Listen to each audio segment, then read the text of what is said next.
So if you're graduating high school this year, maybe next year you're considering starting a campus ministry chapter, first of all, we applaud you and we love that that's on your mind. Yeah. We want to encourage all high school seniors graduating high school, going to college, wherever there's an apostolic presence, there should be an apostolic witness. So start a CMI chapter. But let me tell you this, the culture is going to be different from your high school to the college. There's about 100 different things we could talk about, but one of the things that I was recently talking to someone that brought this to my attention, and he said the mindset totally changes from high school to college, because in high school, I went to a high school of 1,500 kids, and pretty much everyone knows me. I wasn't saying it like I'm so popular, but that's just the nature of a high school, because you have the same class structure as everyone. Unless you have an afternoon off because you're graduating early.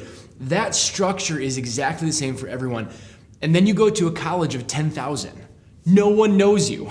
So everything that you've used for the last 4 years to meet people, talk to people, ask them to come to P7, that all goes out the window. So what kind of tools or approaches or methods can we use in college in order to meet people and still make disciples, where we've had this really organized, structured, path for the last 4 years for P7. Now we're walking into the lion's den, otherwise known as college. And how do we even approach ministry like that? Well, what you're saying is true, and I think you said 10,000. That's a small college, Yes. right? I went to a college of 10,000. University I went to was 35,000. Yeah. University of Michigan, where I pastor, is 51,000. So drastically different. But I'll start by saying this. Don't take what you have now and throw it away. Yeah. Right? So there's still a lot of the same things you're doing, the same evangelism tools that you're employing. They do apply to campus ministry. Yeah. Just have to be aware of a few other things. So don't throw away connecting with people, right? Yeah. Just because there's more people doesn't mean you can't make connections.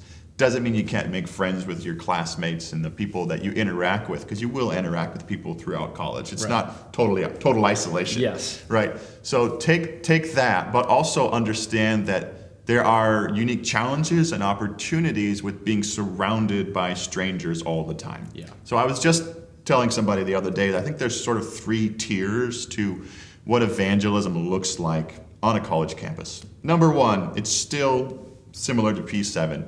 Befriending people, caring for people, loving people will always be Jesus' way of winning souls. Always. Always going to be our method. We love people, we reach for people, we connect with people. But then there's just different opportunities that are present. So in my context with campus ministry, we had some unique things that we did. There is opportunities to do just mass evangelism on a college campus. I mean, we would host a table. We had a registered student organization. They let us rent a table in the student center. We'd probably pass out in 2 hours 2,000 to 3,000 flyers. Yeah, that's cool. Right? And just cool opportunities to do stuff like that. Now, don't relegate everything towards you just got to make a snazzy flyer and pass out as many as you can. But there's opportunities like that you just maybe didn't have in high school. Didn't have that in high school to pass out 5,000 flyers to people. In 2 hours. Didn't get that. But here's what I really want to focus on is that you're going to interact with strangers a lot more often. And that can be an intimidating thing. Yes. It might be a new thing for you. But get used to the idea of I want to engage with somebody I don't know and have a brief positive interaction with them. It might be I'm handing them a flyer, and then you might feel something. You might make a human connection with that person. Then, okay, I'm trying to take this a little further. I'm trying to see if this person is interested in a Bible study. I'm see if this person wants to meet up with me and have coffee and get to know each other. So you can do that through organized methods. And then there's just call me crazy, but I would get a stack of business cards a lot of times in between classes because you have flexible time. And I'd have 2 hours, and instead of finding a place to sit and watching YouTube videos, I definitely did that sometimes. I'd say I'm going to take the next 2 hours and I'm going to just walk around campus and try to meet people, interact with people, try to make some connections. A lot of times I would do surveys, and I still do surveys on my college campus. Sure. I go around and I survey people, and it's just a short survey. If you're interested in that, you can reach out to us. We have examples of that. And I would just try to take time to make connections and make contacts. So getting used to talking to strangers is a big difference. Totally. And I will say this, you can always start with the people right in your circle. So whether you're in college and you're going to a huge college that's a literal city, there's 30,000 people, or you're in a high school of 65. Start with the people that God has already placed right around you. And I mean that physically, like in your classes. Yeah. A lot of times, whether or not you have assigned seating, people are creatures of habit. And so a lot of times in classes, you'll find yourself sitting by the same people, even at lunch. Yes, on college campuses, because those people have the same kind of schedules. And so you're going to start to see some of the same people. Start with those people. Get to know their names. L.J. Harry tells a story about one of the first times that he talked with someone ever. He's very, very shy, and he's not very shy now. And he asked for a pencil for the person next to him, and he said, "Since that day, I haven't stopped talking."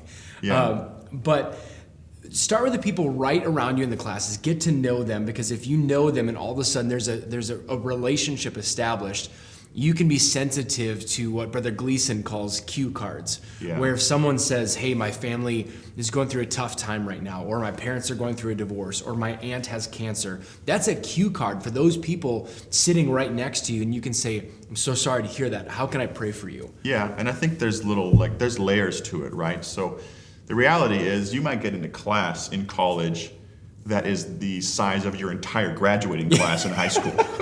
So true, so true. And yet, you're right. You know, that first two to three times you go to class, you're picking their seat. Yeah. Right? And once you pick that seat, you don't change seats. I remember one time in a class in college, I went into the classroom and somebody was sitting in my seat.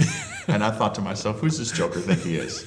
Right? So it's very much true that you will interact with people in that same circle. Even things like, group projects. Yes. Or labs. You're often assigned to the same group as a lot of other people, and you stick with those people for a portion of time and weeks. So you have opportunities to do that. You have opportunities to make connections. And I'll share a story if that's okay. Yeah. I felt really convicted one time because I think college is different than high school in this sense, where you can just get caught in the flow of, got to get to my next class, I have to study for this exam, and get tunnel vision. Yeah. So I found myself one semester getting tunnel vision, and I was sitting in the back of class. I'll never forget this moment, because I was praying for my campus, sort of under my breath, praying for my classmates. And God essentially called me out as a hypocrite, because he said, "Okay, you're praying for these people. What are their names?" Yeah. Ouch. And I didn't know the answer to that question. And so immediately I said, okay, new goal, Nathaniel. Every single class I go to, now some of these are unrealistic goals. If you have over 100 people in a class, might not be realistic, but new goal, I'm going to try to introduce myself to everybody here. And just starting there will make all the difference. Huge. So whether you're in a class of 150 and it's the size of your graduating class, or you're in a lab of 5, get to know the people right around you and walk through every door that God opens. Yeah. Sometimes God opens a door of conversation, and it can be scary because you don't really know that person, but they're asking about your faith. This is why the Bible encourages us to be prepared, to give an answer for the joy and hope that we have. And so whether God opens that door for you and it just like hits you right in your face, or you have to make that intentional, potentially awkward conversation with a stranger for the first time, it's worth the effort. It's worth the challenging times, because God has called all of us to make disciples, whether we're on a college campus or middle school, high school, or we're out at a gas station. Yeah. Use every opportunity when God opens the door, walk through that door to make a difference in the life of someone. And here's the best thing about that in the context of college. If you mess up, you got thousands of other people to attempt it with. Try again. Right? I can't tell you how many times we'd be doing evangelism and I'd say something that sounded so dumb.